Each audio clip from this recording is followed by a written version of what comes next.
Okay, I think our numbers are leveling off and it's 12:02. So let's get started. Thank you all very much for joining us. I'm Eric Malin. I'm on the faculty at the Sanford School of Public Policy and faculty fellow here at the Keenan Institute for Ethics at Duke University. And I run a program on democracy and the politics of American higher education. Over the last 5 years, we've been doing events, conferences, webinars, a newsletter, and other activities that have tried to bring attention to the intersection of American politics and higher education. And just Wednesday night, we had a community forum here at Duke University, bringing to our community some of the issues that have emerged with the inauguration of Donald Trump on January 20th. I'm really looking forward to this conversation today with two colleagues who have been part of our Democracy and Politics of Higher Education program in the past. They are both political scientists who I've learned a lot from in reading their work. And they've challenged me in a number of really important and ways that I welcome in trying to think broadly about the issues that are before us. I will introduce both, and then we will have a conversation about American higher education. And at about 12:40, I will turn to questions that I'm going to ask our participants to submit in the Q&A. And I will look at those and will welcome your input and questions to our two panelists. So first, I want to introduce my colleague Jonathan Marks is a professor of politics at Ursinus College. He teaches political philosophy. One of the things I admire about Jonathan and John is that they are both accomplished scholars publishing political science scholarship, but also are public intellectuals. That is, so Jonathan, for example, has published in the American Political Science Review, Journal of Politics, and other scholarly outlets, and has also been in Inside Higher Ed, the Chronicle of Higher Ed, the Wall Street Journal, Commentary, and other more public kinds of forums. And so Jonathan really has spanned that. Jonathan's book, Let's Be Reasonable. I'm never quite sure how you can see that there. Let's see. Let's Be Reasonable, a conservative case for liberal education, is something I use in my teaching. And it's a wonderful kind of summary by a conservative of liberal education. And what I like most about it is not only its self-deprecation, Jonathan, which I find entertaining, but also your sense of humor. There aren't many political philosophy books that make me laugh, but yours has repeatedly. So I thank you for that contribution to the field. I also want to introduce our other panelist, Jon Shields. Jon is a professor of government at Claremont McKenna College. He is the author or co-author of books on the American right, and has a forthcoming book, The Republican Civil War, What Liz Cheney's Wyoming Tells Us About a Divided American Right. That's forthcoming from Oxford University Press. And Jon was just telling me in our warm-up that he hopes that will be out this year. Jon also publishes scholarly works and has also appeared in the New Republic, the Wall Street Journal, the Washington Post, the New York Times. Jon's work was first presented to me. Now, Jon, I also own your book, but when I looked for it on my bookshelf, I realized I loaned it to an undergraduate last year and he never returned it. So, passing on the right, and this student was actually writing about what it's like for conservative students at Duke University, and wrote a really wonderful independent study on that. In fact, I know was in touch with you, Jonathan, my student, Jonah Sherrill. Passing on the Right, Conservative Professors in the Progressive University, co-authored with Joshua Dunn, really helped me understand some of the issues before us. So with that introduction, and thank you both for joining us, I wanted to ask first, each of you, maybe starting with you, Jon, um, can you share what it's like to be a conservative in higher education today? And maybe in doing that, describe what it is that you mean by conservatism? Sure. And thanks, Eric, for having me today and the really gracious introduction. It's nice to be here with Jonathan, whose work I also admire. So I'll just first say a brief word about conservatism, which of course is a broad tradition that's in some ways hard to do justice to in a brief summary. But I'd say in its it basically. Liberalism and conservatism are kind of an old quibble about the kinds of creatures that we are. I mean, the Mm, liberal notices something that's true about us, which is that we're born uh, free with the capacity to make choices, and those choices often reflect reasonable disagreements about what the good life looks like. And so liberals, emphasize the importance of building institutions that tolerate that diversity. I think the conservative also notices something that's true about human beings, which is that we're born without really knowing how to live. We're instinctually impoverished and somewhat wayward. And so we turn to our customs, our traditions, our social institutions, which have developed over oceans of time. And those things both restrain us, but also guide us. And those customs and traditions are hard to build, they're easy to break. So conservatives tend to worry about those who see them as simply irrational or unnecessary. And so, we conservatives tend to worry about the decline of marriage, the decline of religion. We worry about efforts to defund policing, eliminate classical education, and so on.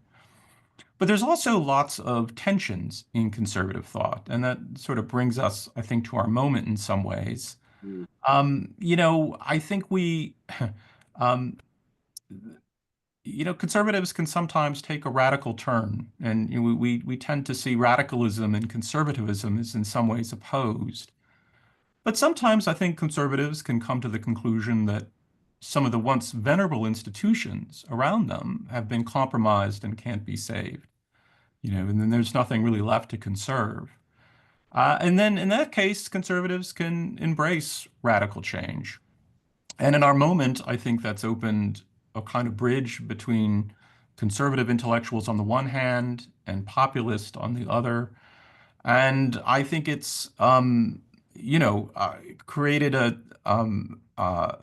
because, and these folks, I think, are united by the sense that, again, some of our core institutions are irredeemably broken. So to your question, what it's like to be a conservative now, I'd say, in some ways, we're more divided as conservative academics, not just over Trump, but over whether the university can be saved and what to do about the university's problems. Thank you for that, Jon. Jonathan, how would you address those issues? Well, but I'll start by just describing myself as a particular kind of conservative, which sounds a little bit like what Jon means by a liberal. That is to say that, at least in the United States, one Yeah, prominent branch of conservatism seeks to conserve right. the American founding. And that branch of conservatism takes it that self-government benefits from the free right to the unbounded exercise of reason. That's straight Jefferson. Um, like Jon's version of conservatism, um, I take it that there are tremendous obstacles to making even some kind of clearing for reason in our forest of nonsense.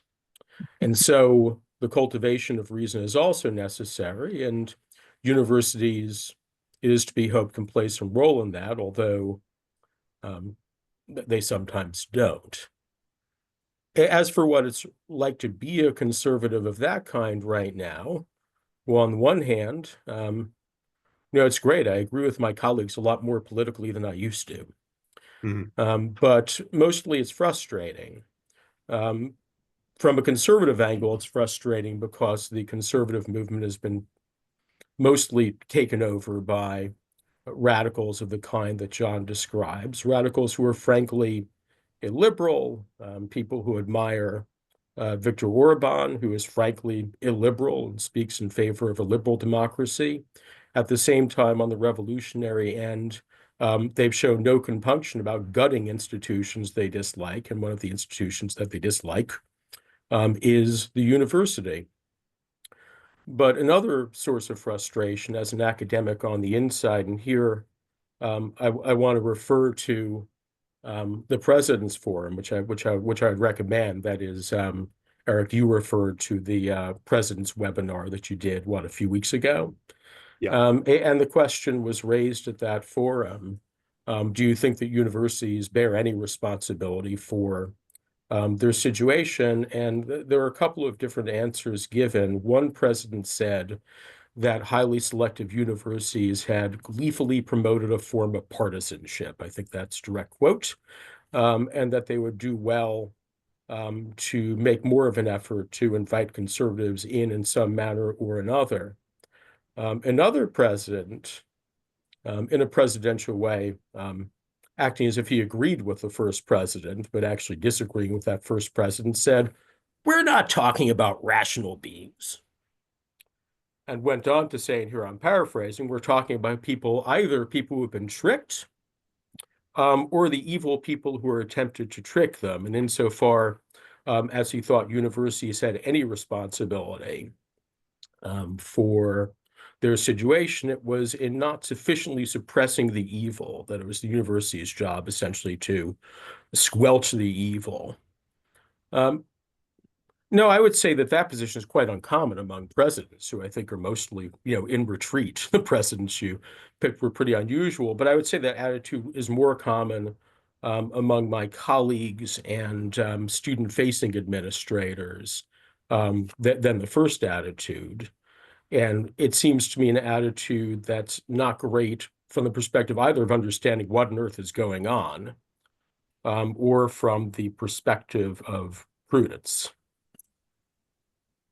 So I'm frustrated. Yeah, frustrated. John, I see you, Jon Shields, I see you smiling. You agree with frustrated?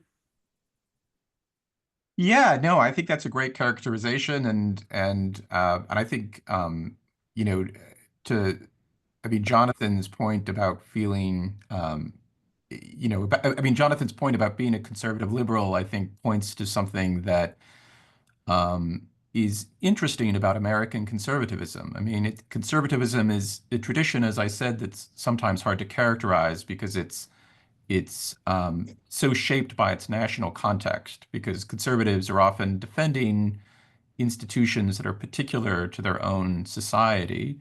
And we're a nation founded on liberalism. And so, the liberalism is our tradition. And so I think, conservatism, rightly understood in the American case, is tradition that tries to defend what's best in liberalism. But yeah, I'd say it is a frustrating moment, both because the right is sort of lost its mind, but also because I think our colleagues have not. I guess I would say just generally, many of my colleagues to the left, I think, have not taken seriously the fact that this is an institution that needs that we need to be better custodians of its legitimacy. And that means we need to sort of own the problems that we have and take them seriously and do something about it. Because as my colleague John Zimmerman put it very well, he said, if we don't own the university's problems, Ron DeSantis will, and we won't like what he does with it. So I think I'm in broad agreement with Jonathan on this. Yeah, let's pick up on that. It's a really interesting question, and one that I personally struggle with. As somebody more left than both of you, which is this question of, and I've heard this from colleagues across this university, which is, Eric, we've brought much of this upon ourselves. That is the attack. How much of this have we brought upon ourselves? I would love a counterfact. I would love to replay history. and have the institutions look different and have more viewpoint diversity, less canceling of conservatives, and see how the government might have treated us under those circumstances. But of course, we can't do that. Can you give me a sense of how much of this you feel like we've brought upon ourselves? And in answering that, what part of what we do brought this upon ourselves? Yeah, well, I think on the one hand, colleges and universities have been the victims of a fairly concerted propaganda campaign against them. And for example, if you had outlets like Campus Reform, let's call the outlet Hospital Reform, putting 5 stories into your feed every day about anything that might have gone wrong at a hospital, you'd be afraid to go to the hospital. And that's sort of the situation we find ourselves in. At the same time, some of these stories are are true. And in addition, well, let me go back in time a bit, even before the Trump era. In 2013, Neil Gross put out a book called Why Are Professors Liberal and Why Do Conservatives Care, I think. And in that book, he made a few different arguments. One was the professoriate is more moderate than it seems to be. Another was, nonetheless, most campuses are one-party campuses, and in fact, academics is extremely liberal. Third, most people within academia think the reason for the liberal tilt is that either that conservatives are stupid and therefore won't be at home in the university, or that they're greedy and so won't be satisfied with university salaries.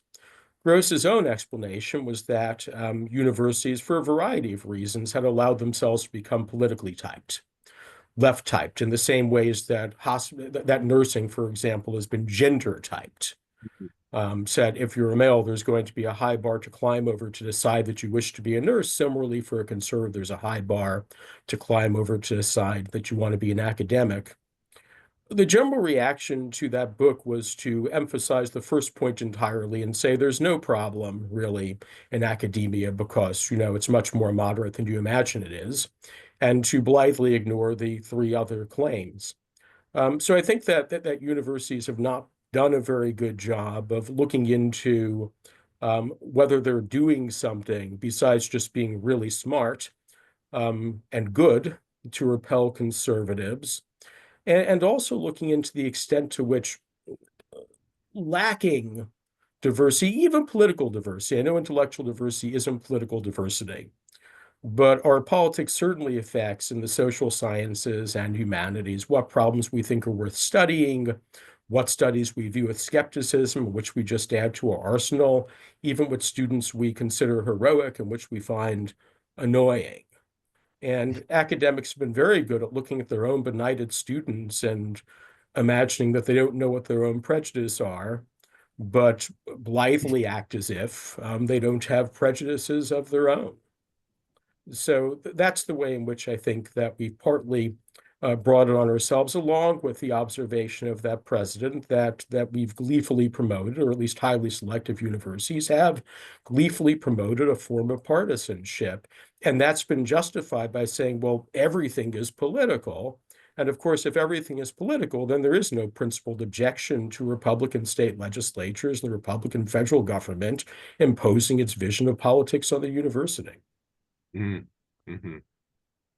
Jon? Yeah, I do think we've brought some of this on ourselves, although I will concede at the outset that, of course, the media does tend to cover us at our worst, right? I mean, the media is attuned to scandal, to stories on speech suppression, to examples of far left professors who abuse their authority in the classroom.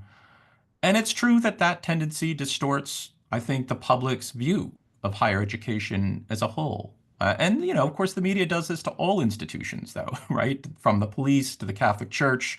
So we're not unusual in that respect. But it's also the case that, we have real problems.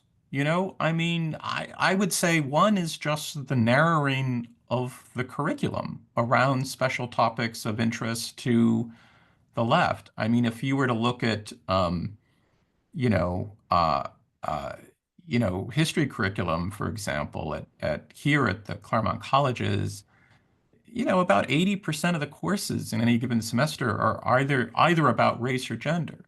Those are very important topics. They're topics I'm interested in. They're topics I teach on. But nonetheless, there's been a kind of exclusion, right, of other kinds of important topics, interest, interpretations. We have a speech problem. I think that's true. There is a climate of self-censorship that's gotten worse. Um, Topics too often get taught in one-sided ways. I think that's true. Those are serious problems. I guess the point I really want to make, though, is that what is just to ask, what have we collectively done about it? I think mostly we've kept our heads in the sand and haven't really taken these problems seriously. As I said before, I think it'd be much better if we just simply admitted that we have a problem, and then in the very next breath, talk about the things we're doing to correct them. And one thing we could do that'd be so simple is just to develop some courses on what's best in the conservative intellectual tradition, right? I mean, Mark Lillard made this point some years ago. He said, look, if you look at the, course catalog at Columbia University, you'll find many courses on post-colonial thought, but nary a one on conservative thought.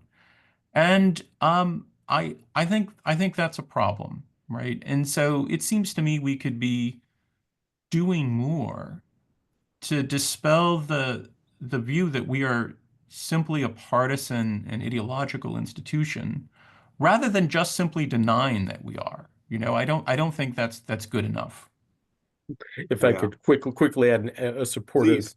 anecdote, I teach a course in American conservatism with a colleague of mine, and a student walked into my office who's a conservative, and I told him I was teaching, and he said, "They let you teach that?"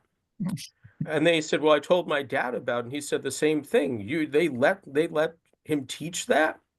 And so maybe that went some way toward Right. correcting a false impression. Maybe not, but So there John it Shields, is. John, what's the obstacle to what you would like to see happen?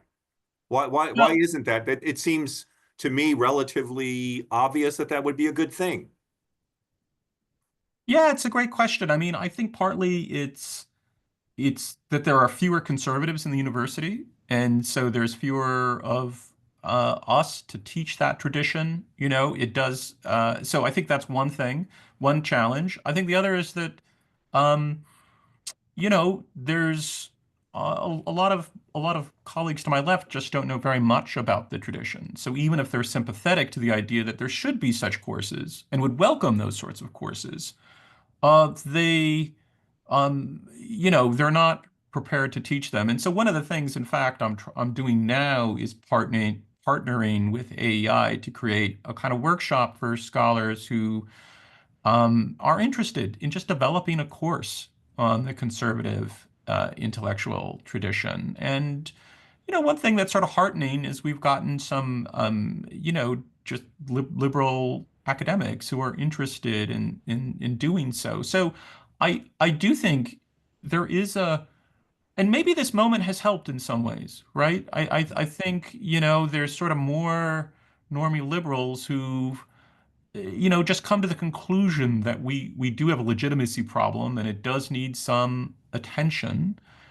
And the final thing I'd say just quickly, Eric, is that, I think one neglected consequence of the really just the absence of courses on conservative thought is actually the effect of on conservative students. I mean, if conservative students are deprived of any real education in what's best in conservative intellectual thought, then who is teaching these young students to act and think and behave like good conservatives? Charlie Kirk is, right? Charlie Kirk. So, that's the role model. And it's a shabby education because what does Kirk teach young conservatives, right? I mean, he reduces conservatism to mocking and owning the liberal and libs, right? Like that's the education. And it's one that really deepens their alienation from the university, and I think helps reproduce some of the pipeline problems we face in academia. There aren't many conservatives going and getting PhDs, right? And I think Kirk is part of that problem. And so I would say, if you want to subvert, this would be my case to my liberal friends and colleagues in academia. If you want to subvert Charlie Kirk, develop a course on conservative thought, mentor conservative students, give them an alternative to Kirk and Trump style conservatism. Yeah, I have a colleague here at Duke who also makes the point that there's also an incredible disservice to liberal students by not having that viewpoint expressed on campus, in that our liberal students never have to, or I wouldn't say never, because I do think in some cases they do get some viewpoint diversity, but are often not presented with challenging with viewpoints that challenge the way they look at the world, and thus have to think about how to defend how they think. And so they come out of here never having done that, and that's really not good for our students. And so there's a whole variety of reasons. I think that your recommendation makes a lot of sense. Let me shift a little bit for what I find to be such an interesting conversation to come to something that's really a very salient political issue right now, which is this question of institutional neutrality. Jonathan, I know you've been doing some thinking and research. Last time you and I were in touch on the Calvin Report, which has sort of been revived as the constitution of the constitutional foundation of institutional neutrality. I think the embrace of institutional neutrality has grown out of the Israel-Gaza war, and because of all the troubles that leaders got into in trying to put out statements. And yet at this moment, there is increasing pressure to say something about the threats of Trumpism on American higher education. How do each of you see that debate right now? Maybe start with Jonathan. Yeah.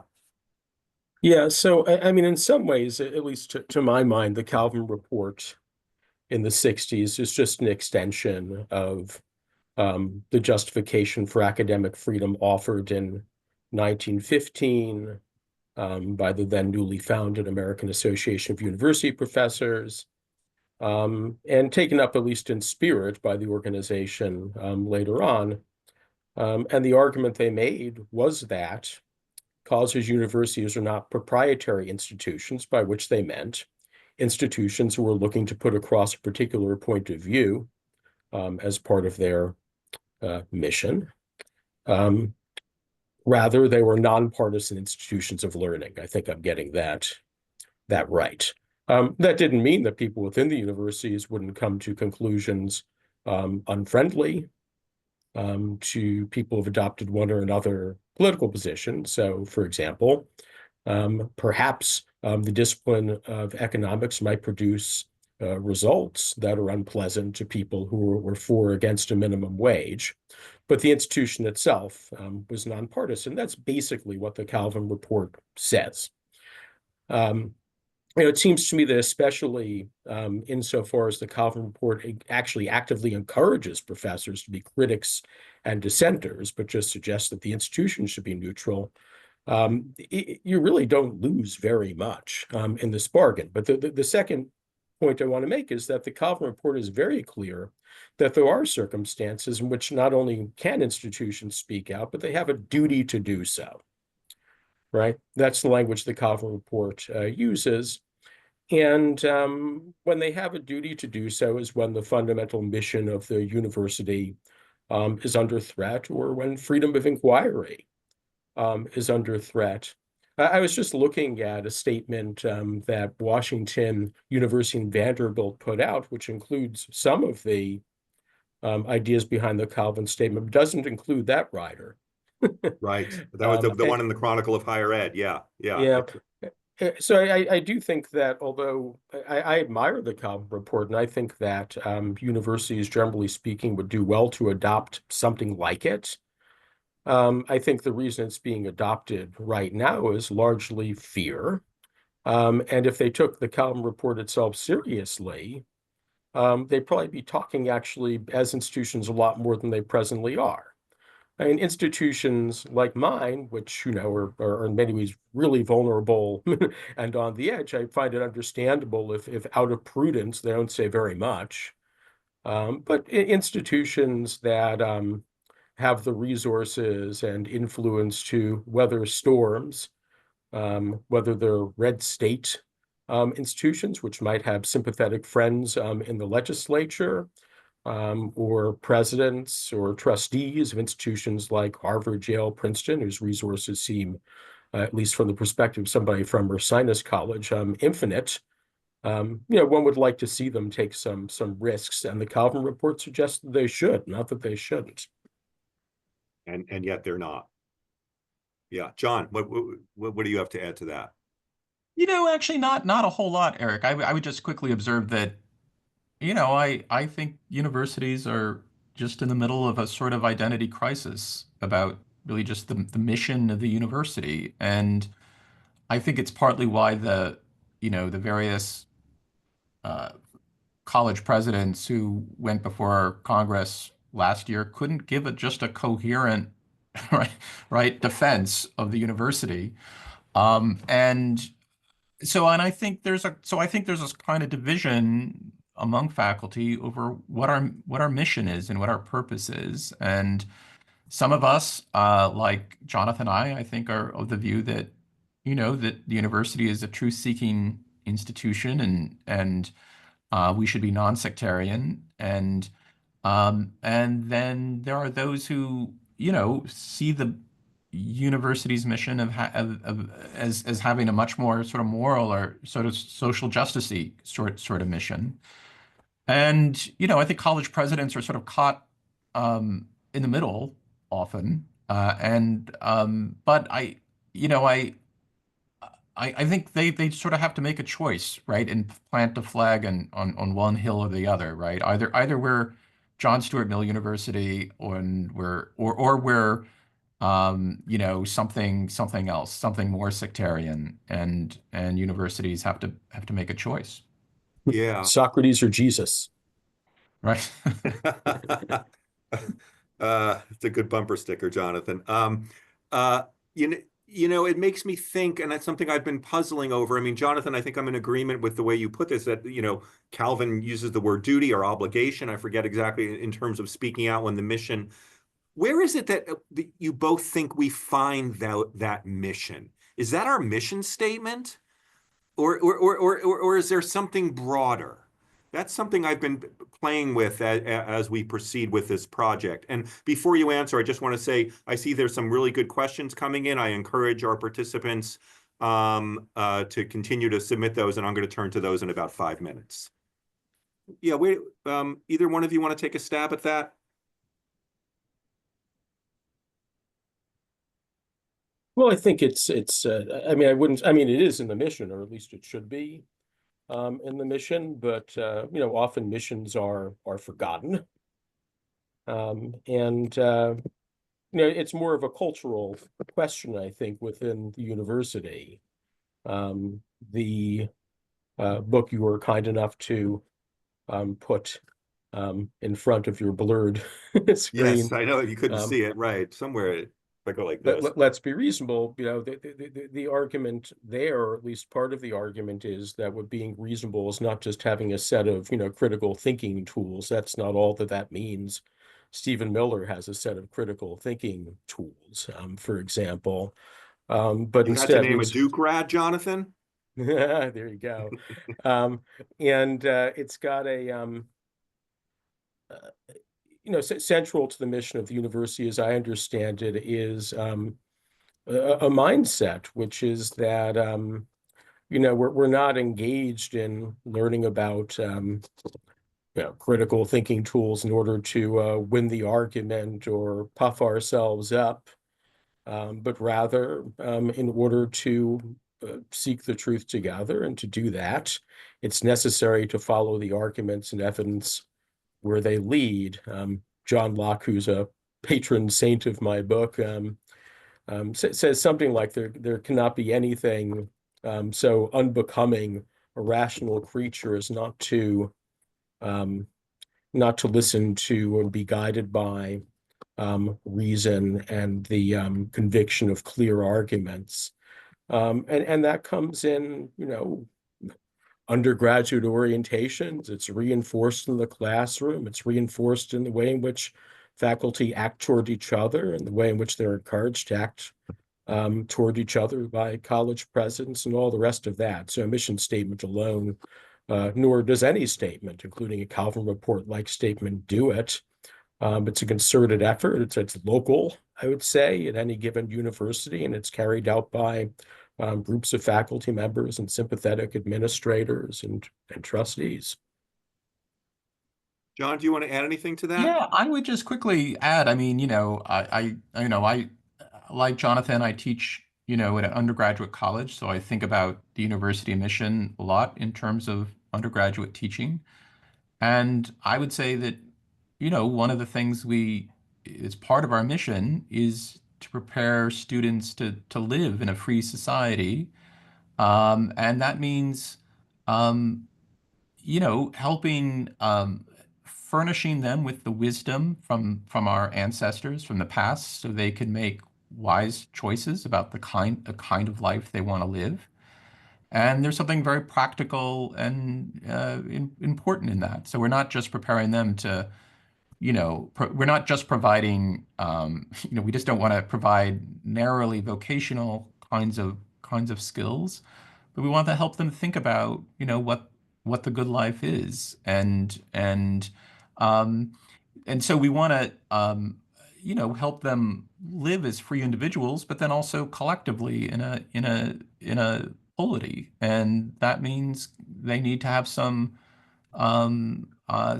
fluency and some sense of the broader, the sort of pluralism of the society, and that sort of brings us a little back to the importance of conservative thought too, right? They need to encounter serious conservative ideas, and so that they can be good citizens.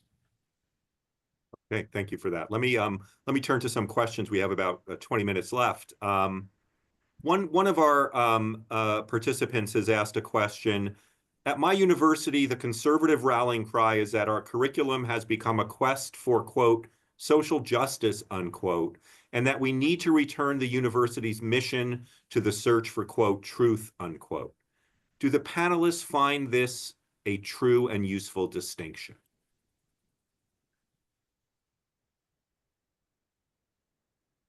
I do. So at Ursinus College, our liberal arts curriculum is wrapped around fundamental questions, which we take to be the kinds of questions about which reasonable people will disagree, even after they've followed the injunction to try to follow the arguments and evidence where they lead. Questions like, what should matter to me? How should we live together? Right? Those kinds of questions. And it seems to me that that's an aspect of the truth-seeking mission. If the administration turns around, right, in your first-year course, you'll learn these are questions that reasonable people will disagree about even after a lot of argument, then turn around to this administration saying, just kidding, we know that social justice is siding with Abraham Kendi instead of John McWhorter. You've undermined yourself. We don't know precisely what we're talking about when we're talking about social justice. Now, some colleges do have that built into their mission. So I'm not saying that, for example, a college whose mission is centered around religion should abandon that in considering its approach. But the research university, broadly speaking, as well as the many small colleges that have been influenced by the research university model, because all of their professors are trained within research universities, they argue that we don't know. Now, I mean, universities do have to make some decisions, not as if the office doesn't have to decide whether to use unionized labor or not to use unionized labor. So universities have to make decisions of this sort all the time, but making their official line some particular vision of justice, I think, undermines the idea that much of what the university does is try to cultivate in its students a capacity to judge in situations in which reasonable people disagree. Yeah, I would just add, Eric, I mean, truth seeking can sound kind of ethereal and removed from the problems that of our particular moment in society. And, I think, a good undergraduate education should be grounded in those problems. I mean, the mission of our department here is the Department of Government here is to place students, in the center of controversy and in the center of problems that shape our world, so they might think about them and deal with them in prudent ways. I think it's important to do that. I do think we need to, you know, um, uh, take our national and international problems seriously, and I don't think a good education is just truth seeking in some way that's sort of untethered to the problems we confront.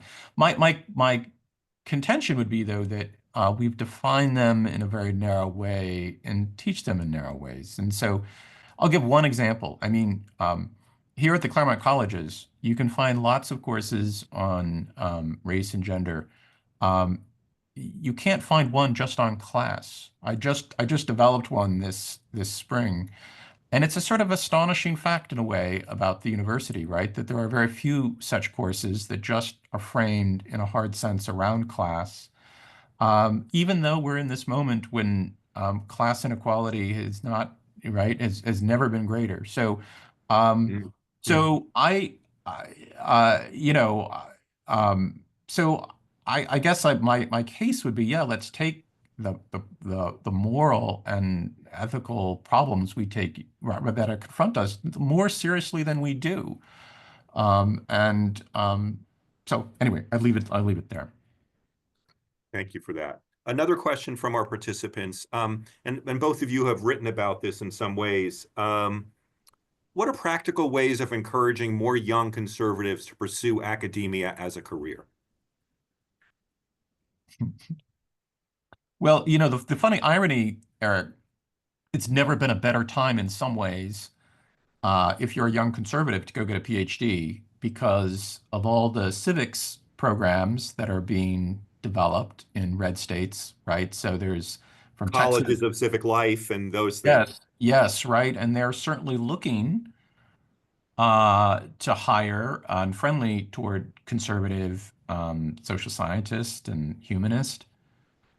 So it's a funny moment in a way, I mean, it's in some ways, this is it's never been better moment or opportunity for young conservatives and to pursue PhDs. And I think the problem some of these new initiatives may confront down the road is that there are just too few conservatives in the pipeline, right? And they're not able to have the kind of balanced faculty that they're looking to hire. Yeah. Yeah, Jonathan? I mean, first of all, I never encourage anybody to get a PhD because Is because that a new view, or that's always been your view? no, that's an old view based on the job market in my field, political philosophy. And I do think that at least some kinds of conservatives still face challenges in that job market, despite the trends that John was talking about. I've been on searches, in which politics was quite openly discussed in the course of the search. And it seems pretty clear to me, like, perhaps I'd survive such an interview. But for example, if you happen to let slip a sympathetic word about Trump, or that was detected on your social media, I think your chances of getting hired, even in the discipline of sports medicine, would drop precipitously. So, like I say, I don't encourage anybody to do it, and maybe I would particularly discourage conservatives from doing it in some ways, just because of the character of the job market. But I'd go back to what Neil Gross had to say, which is that colleges, universities are politically typed. Yeah, I think that's true. There's a book called Channels of Student Activism, which came out recently, which makes the case that from professors to student-facing administrators, liberal students feel like they have both allies, but if they want to do activist kinds of work internally within the university, and so actual support in terms of resources, whereas, as John was saying, conservatives, this book argues, tend to turn to organizations like Turning Point USA because they don't have resources on the inside. Anything that universities could do to make themselves less politically typed would help, whether it's presidential initiatives to bring in conservative speakers, maybe in debate with non-conservative speakers, to efforts undertaken by faculty, not by administrators, to include issues, problems, and questions in the curriculum, which are legitimate questions with scholars working on them that are of interest to conservative students. I think that might help, but it's a long haul. That kind of stuff doesn't change quickly. John, I see you want to. Just quickly, I mean, yeah, I mean, I certainly agree with Jonathan that there is some discrimination against um, conservatives in higher ed. I think there's good evidence of that. But it's also the case that, most search committees, and at least in many fields, don't have much of an opportunity to even express their prejudices because there are so few conservatives getting PhDs and so few in the pipeline. And I think we need to think about why that's the case. I mean, I think it partly is because uh, when young people get to college and they take courses in the humanities and social sciences, liberals and conservatives have very different sorts of reactions to those courses. I think liberals students, when they take their survey courses in history or sociology, framed as they are often around progressive concerns and interpretations, they discover they want to take more of them. And liberal students and then conservative students feel like they're doing time. And this isn't just my speculation. There's a really good sometimes social science confirms what we imagine to be true or suspect to be true. There's a good study of a liberal arts college, students at a liberal arts college that tried to assess the variables that predict undergraduate major, and it found that students' politics was the best predictor of major choice. So conservative students were much more likely to select into STEM fields. Progressives, not surprisingly, leaned much more heavily into the social sciences and humanities. And so lo and behold, when you look further down, sort of the academic pipeline, if you look to graduate schools, you see a lot more conservatives getting PhDs in the natural sciences. So I think we have to think about how we,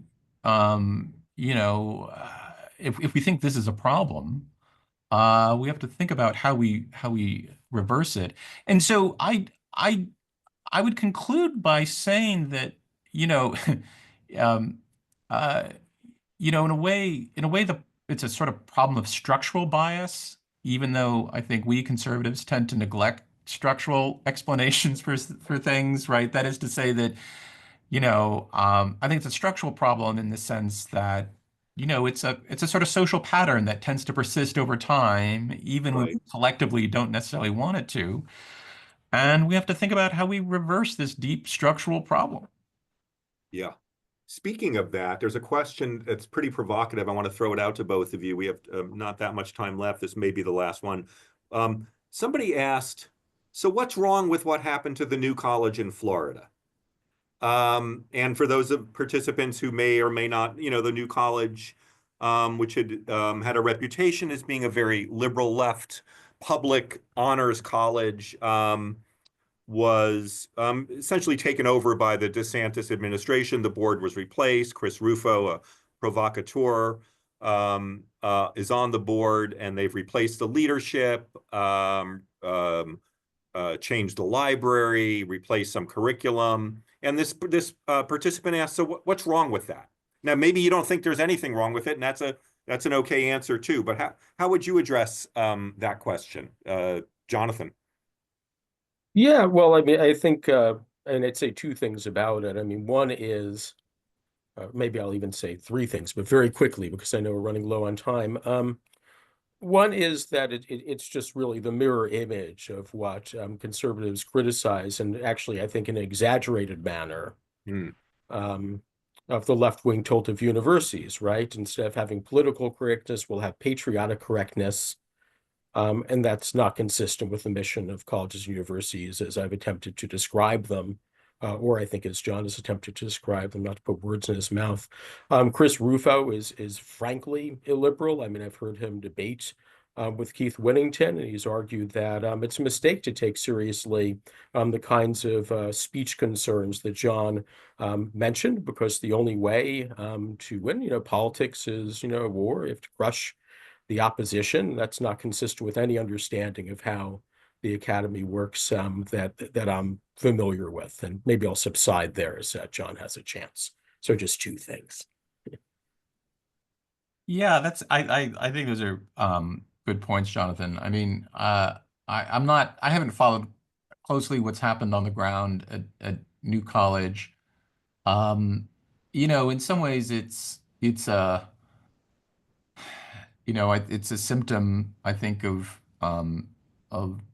not attending enough to the, I think, legitimacy problems that we have in the university. You know, uh, and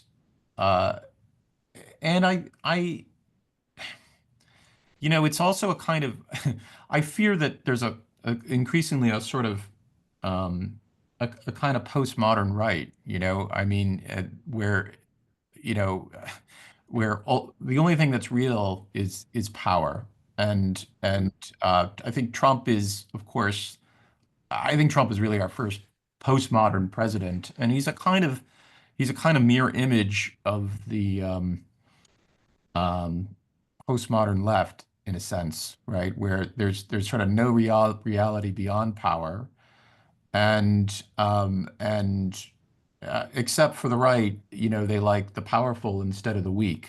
But otherwise, it's essentially the same worldview. And I think that, you know, um, that's infected the right. At the same time, there's a kind of sense that, um, that and I guess I just have a deep disagreement with these radical conservatives that everything is that the university cannot be because the university is irredeemably broken. There's sort of nothing left to conserve, and once you arrive there at that position, then you welcome agents of destruction like Trump and Rufo and others. Right. And one of the tragedies of the human condition is that it is easier to destroy than to build. And I think we're living through that moment now. And just a quick thing, and this is why the civics programs, I think, are a much better model, actually, right? Sort of integrate, it's expanding universities, it's reforming them, not trying to tear them down, limb by branch. Yeah, So maybe go ahead, go Jonathan, ahead, Eric. please. No, please. Yeah, I was just going to quickly add that, I think I referred earlier to the justification for academic freedom, and that is also the justification for institutional independence, up to a point. And I would agree with conservatives that when, in a way, institutions politicize themselves, that some kind of intervention from administrators or trustees or a college president might be warranted to change things some on the ground. But to sort of leap to, something like a state takeover, I think from when you use the word governance, it sounds like it's a flat thing, but the way in which universities are governed and their independence You know, they can't be impartial institutions of learning if state legislators are micromanaging what they're up to. That 1915 Statement of Academic Freedom and Tenure does mention the threat to some extent of state intervention in higher education. So if you're going to do the intervention, more gentle kinds of interventions, like the establishment, for example, of a Hamilton Center at the University of Florida, would make more sense than the takeover of a college like the New College of Florida. Yeah, thank you for that. Well, we are just about out of time, so this was as interesting as I hoped it would be. And I'm honored to have both of you as colleagues to help me think through and broaden my Overton window as I think about these issues. You both had a big impact on this project and on my thinking, and I really appreciate that. And your writing, I recommend that our participants look at what both Jon and Jonathan have written in the political science world and in the public spaces. I mean, not many people write an op-ed where the title of the headline is "I was wrong," but Jon Shields has done that, and that's what it's a really interesting piece on safe spaces, and so. You both have my admiration. Thank you for doing this. Thank you all for participating in the webinar. Those of you who have been in the audience and for your questions. And if you're on our mailing list, we will continue to have programs like this and we'll keep you informed. Jon, Jonathan, thanks a lot. Thanks, Thank you very Eric. much. Thanks, John. Thanks, Jonathan. Take care. Bye-bye.